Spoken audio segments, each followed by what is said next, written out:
evening, everybody. How are you all doing this evening?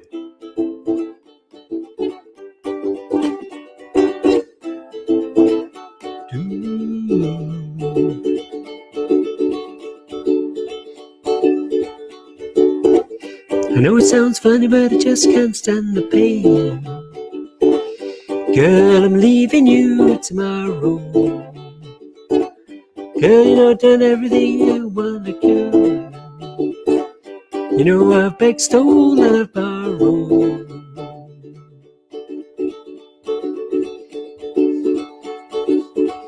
So I am easy. He's like Sunday morning. So I am easy. He's like Sunday morning.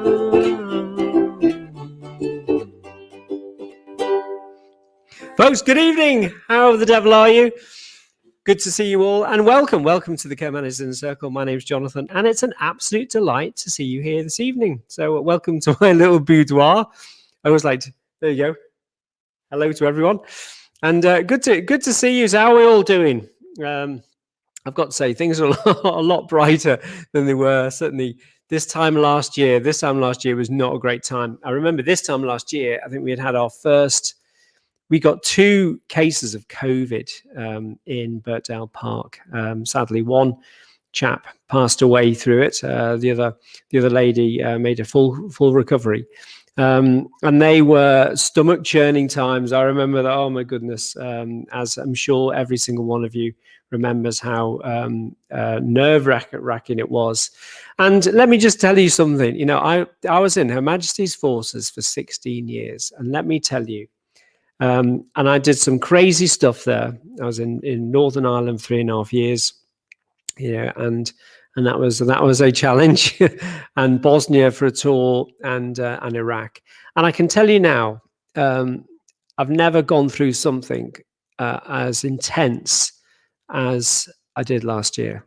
And so for every single one of you who ever doubted yourself, that's an ex-forces guy saying that, and there's a lot of people in the forces couldn't have done what every single one of you guys were doing last year, because it was unprecedented. I always say with the forces, when an exercise is going to end or an operation is going to end, but with this, it still remains to this day. So we've still got to be on point.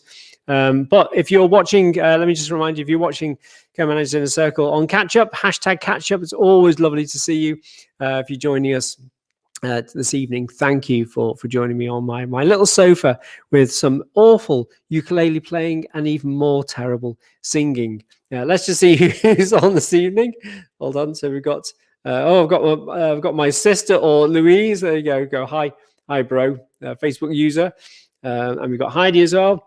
Long time no see. Oh no, we've been here. How's Cedric? How's Cedric the cat? For those of you wondering how Cedric is, my cat got shot, which was absolutely shocking. Seriously, we found on his neck what we thought was a tick. I'm feeling my neck here as if I've been shot, and now I've got a tick. And you stroked the cat, and you thought he had a little tick. Anyway, you took it to the vet, and the vet said straight away he's been shot with a pellet gun, and I was absolutely mortified to think that anyone would do that.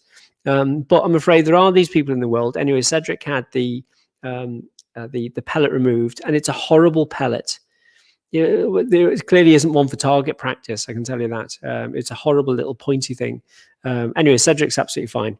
I can't get in. Gain. I don't know what you mean by that, gain, but anyway, hope you're okay. And Facebook user, there you go. Hi.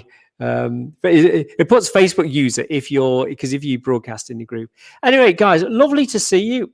I just wanted to share with you this evening, because it's Mindset Monday, and I just wanted to share with you this evening something which has really stood me in good stead when it came to dealing with negativity and dealing with stuff that it doesn't go quite to plan. The first thing is that genuinely, I've never had. Of course, we all have bad days. We all have. But I've always managed to turn around a a bad situation into something. As someone always said, you always find the positive in it. And I've always done that. And that only comes from one amazing woman in my life. And that is my mom, because she always said there's no point for self-pity. It serves absolutely no purpose. So just get on. And she was incredibly resilient. And I think that nature and that approach to resilience, life resilience, you just get on with stuff. And that fortitude, I'd like to think that that's one thing which I've picked up. And also in terms of mental mindset, I always have a release, and that release for me is running, and also more recently music. I played the piano for a number of years. It wasn't great, and so I wasn't a particularly great pianist. I think I got to grade 4 or 5 or something like that.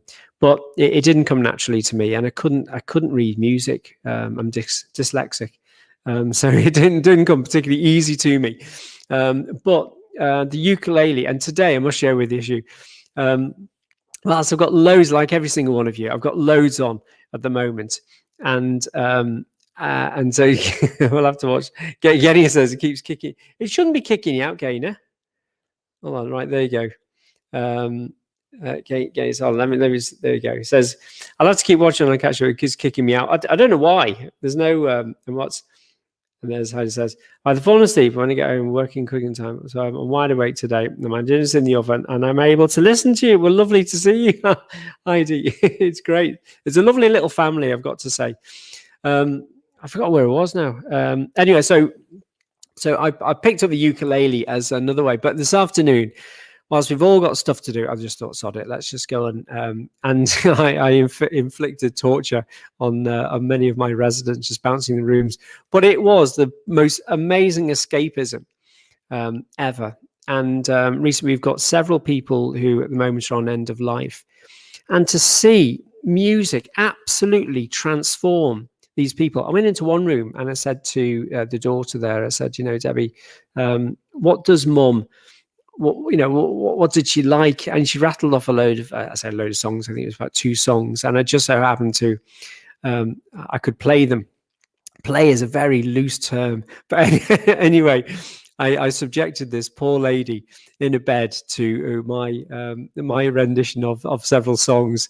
But joking aside, it was a lovely moment, and the daughter was just over the moon. So it was just lovely. Right, I just want to talk about turning situations around in terms of mindset, and it's all to do with mindset. The greatest battle in your life is between these 2 ears here, and that is the biggest. And also in terms of relationship, the most important relationship in your life is your relationship you have with yourself, and that's something I've grown more and more used to over recent years. Actually, I like myself more, and that's not an egotistical thing, but I never used to particularly like myself, and now in recent years I've learned to like myself, and I have a real reconciliation with who I am and where I'm going in life, and it's a lovely it's a lovely comfort zone where I know who I am, and I know the sort of path I'm going on, and that's what I just want to talk about tonight.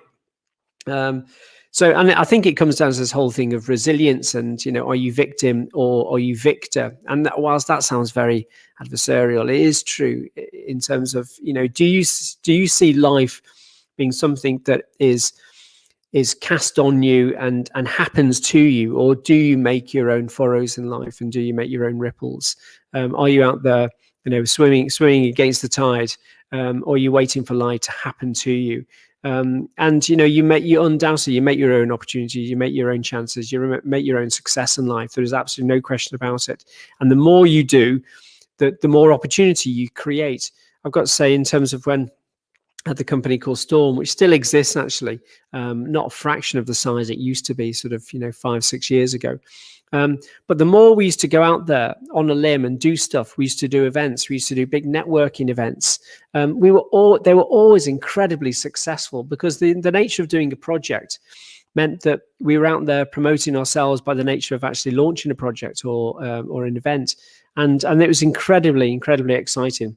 Let me just switch back. Poor Heidi's been presented there the whole time. Let's just go back to there we go. So 6 R's to a successful life. And I just want to talk about how you can turn a circumstance round, regardless of how bad the circumstance or situation that you're faced. And recently, I've had a number of challenges where things have not gone how I would have hoped or planned. And yeah, I've got complete reconciliation with that. Someone said to me, "Are you going to challenge that? These are legal things that I've been dealing with." And they said, "You're going to challenge that, so you're going to appeal it?" And I said, "Absolutely not. No, it's gone. It's gone. That's life. It's gone." And the door is closed on that, and so we move on. We mentally move on. We draw a line, and we absolutely move emotionally on. And I have no chains whatsoever from the past, because it bears no no help to you in the future. It's simple as that. So I just want to, and the other thing which I've always found a huge big belief, and I say this to my children, is in life you find what you seek. If you want to find negativity, if you want to find any argument you want, you only have to trawl through the internet, you only have to trawl through Facebook, and you'll find things to support your view in life. Whatever your view, however extreme, you will find stuff to support your view, and you will shut your mind off to everything else. So in life, there's everything there. If you want to see love, you'll find love. If you want to see negativity and doom and despondency and how awful things are, you'll find every bit to support your view on that. But equally, if you want to find happiness and love and contentment, you will actually find that because your brain your brain is continually looking for it. And the other one, which my stepdad used to say, great guy called Reg, is in life, you reap what you sow. If you go out and do good deeds, then those good deeds in turn will come back. And I'm an absolute firm believer in that, because so much in life comes around. Recently, we've had so many new residents into Birkdale Park, and I don't know who they are. You start to get to know families, but you literally do not know who they are. And it's only recently that people have said, it's such a small world. They say, "I believe such and such is with you," and you're looking after him. I thought, oh my God, I had literally no idea. So, this is all about life's circle, which comes back to, for us all. So let me, and the other thing as well is, I'll never give, when things go wrong, the first thing is recognize how destructive your ego is. Your ego is an absolute devil. A real devil. Never underestimate how destructive and negative your ego is. To have a little bit of ego is absolutely fine. It's for self-defense, but it is the first off the starting block. It is so arrogant, your ego, or it can be so arrogant. It always has to be right. It never listens. It always has to have the final say. It always has to win arguments. And that is not a great position. It is not a great position to be in life. And so, whatever you can, just understand that your ego is a devil. I'm just seeing some comments here. So Heidi's my provider is always talking about the past mistakes they've made. It really gets my back up, especially at the home. I nearly closed them for. I come on board with the lovely Isaac. Oh, top man, Isaac Theopolis. He's our good friend. I do remind you to look forward, not back. Be positive, Polly, and not negative. Nancy, that's great from Heidi. You're absolutely right. There's a, I own a fridge following Southport Rocks. I own a fridge reason. I know exactly who that is. This is pro Mark. Yeah, the Selvin brother Mark holds the record of the most fantastic and most expensive events ever delivered in Southport, costing us personally an absolute fortune. I think back now, I love him dearly, because we reconcile our event mistakes in life with a lot of learning. It's the biggest learning I've ever had. And what's that? Is that most I felt weird today. I had a fuzzy head. I got lots of stuff done. That's great. And happy Heidi. But it is true. Let me just go back to our banners there. So I just want to talk about, right, these are 6 responses. I'm just conscious of time. See, 6 responses. So the first thing in life is your response. So we're assuming now these are the 6 R's post a negative situation or something happening to you. The first one is the response. Understand that your ego will be the first responder because it's emotional based, and therefore that's the one that you need to very much put a lasso on and hold it back. So whether it be emails, whether it be your own personal response, and also, you choose how you respond to an incident. Things will happen to you that are completely outside of control, but you will have total control over how you respond to that. And I can tell you now, 9 times out of 10, 99 times out of 100, if you allow your emotions to rule how you will respond, then I can tell you now, you will regret it. You've never had an emotional response, whether it be in an argument with a partner, whether it be an outburst with a colleague, where you've said, I'm absolutely delighted I did that, because with hindsight, with reflection, you'll always regret it. So that's the one you've got to lasso in, regardless of the time you feel it's entirely appropriate. You've got to lasso in. So your response, first and foremost, needs to be considered, needs to be non-emotional, and you need to take stock. And that's why 24 hours sleep on it is the most powerful, most useful tactic ever. The reframe. So reframing is how you take a positive from a negative situation. You find good in this situation. So you can choose to cry into your pillow at night, or you can actually choose to say, right, well, I'm going to find some good from this. I'm going to find some learning. And that's where you then come into the regroup. The regroup and the reorientate is undoubtedly where you then allow some time, albeit brief time, to consider the situation, to identify the learnings from that. I remember, this is going back a few years ago now, I got a contract, or I got commissions to undertake the health and safety, this is part of Storm, for a big hotel actually down south, absolutely amazing, with golf course and all the rest of it. And I remember at the time thinking, I think I need some real robust T's and C's. And we had him with a solicitor. Anyway, long story short, the company then, even though they commissioned me, we didn't have particularly robust T's and C's in place. And I remember contractually, we lost sort of the contract was about £45,000. And they, in addition to that, didn't even pay for the initial consultancy, which was about £2,500. And we took them to court. And I remember realizing sort of and this was going to high court because of the amount of money. I remember sort of getting, we lost another court case. There's a lot of loss. We lost another court case, and that was the best learning ever. And we lost that court case, which again, that was sort of up to about £7,000. But I took some immense learning from that and immediately got out of the other one. I just said, no, we're not doing it anymore. And so whilst that could have wound me up, that could have destroyed me internally, that could have been the most negative, I chose to find the positive in that. And it was the best learning ever, because we saved a fortune, because we didn't continue down the line of legal, legally taking this other company to court. So that's the regroup and reorientate. And the reorientate is identifying then the new direction which you're going to go into. The re-energization is where you then get your mojo back, is that whilst you've got a short period to lick your wounds, to learn from it, more importantly, to take the positive from it, and to what's called then the reframe. The reframing is identifying that in the bigger scheme of things, this is part of your journey. This is part of and that's why you're all in positions. You're all care managers.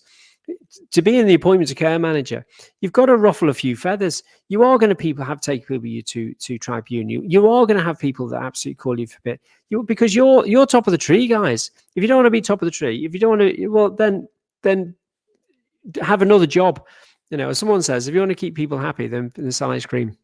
That's it. And it's a great saying, but it's so true. If you want to keep everyone happy, go and sell ice cream, because you'll always make people happy. But that's not the reality, though, is that you're going to have some pretty tough days that you wish didn't happen, but that's part of your job, that's part of the responsibility, and part of the journey that makes you more resilient, more amazing as a person.